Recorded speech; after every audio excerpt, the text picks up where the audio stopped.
বাচ্চা কাচ্চা নিয়ে পার হইতে অনেক কষ্ট হয়। জরুরি কোনো রোগী হলে আমরা নিয়ে যেতে পারি না হসপিটাল। সেতুর নামে দাঁড়িয়ে 4 জোড়া অসম্পূর্ণ পিলার, 9 বছর ধরে শুধু এটি দৃশ্যমান।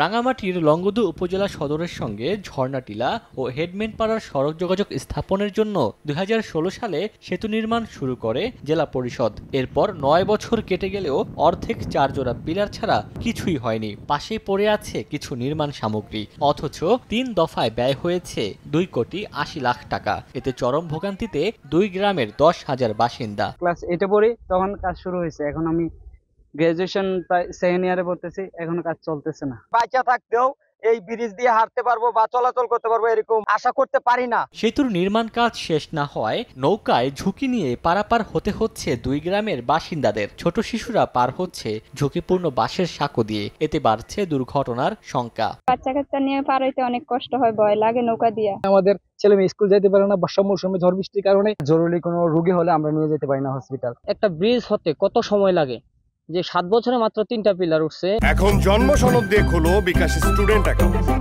নিজের বিকাশ নিজে কর।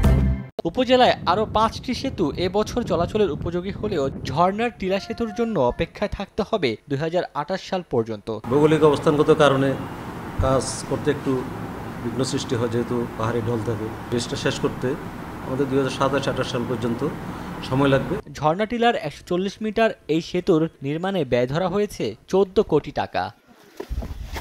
সময় সংবাদ, রাঙামাটি।